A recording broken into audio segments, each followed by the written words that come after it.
Hey there, I'm Ryan Kennedy. Today I want to show you a new tool that we have for measurement and biofeedback.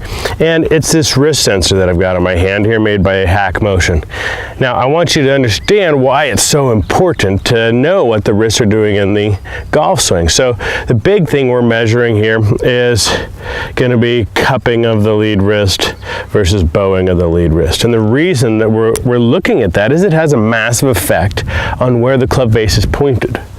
So if you get a lot of cupping, you're going to have the club face pointed upward. Bowing, you're going to have it pointed downward. Now when you take this down to impact, that has a great effect on where the ball is going. If your club face is wide open, you go down to the bottom of the swing, that ball's going right.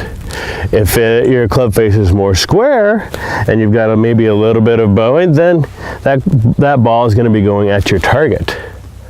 But keep in mind, not everybody needs a massive amount of bowing of the lead wrist.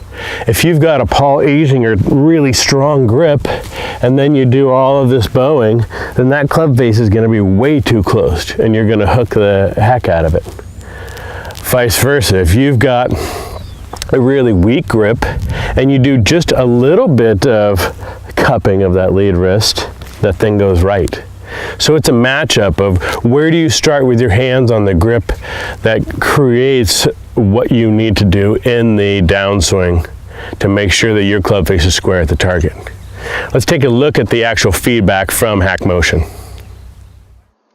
Let's look at what we're measuring here. And here are the numbers here. Here's ulnar radial deviation, which we're going to cover in our next video. So for today, let's talk about flexion extension. So that's the current number while this player is at address, and that can be seen if you look at that angle there. So this is an extension, otherwise known as cupping.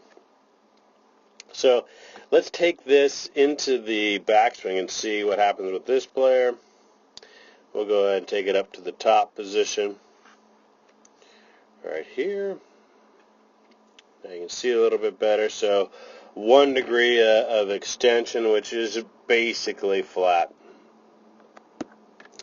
And although this has certainly some effect on the downswing and impact, things do change as you go into the downswing. So let's watch what happens with this player. Keep an eye on that number up at the top left.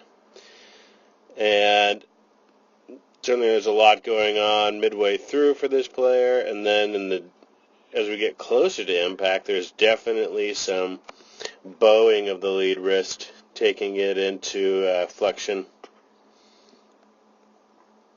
And there's a look at it from the 3D perspective. Now, as you can see, the wrist angles are incredibly important in the golf swing. So if you're having any trouble controlling the golf ball, it's probably because you're not controlling the face, and therefore you're not controlling the wrist angles.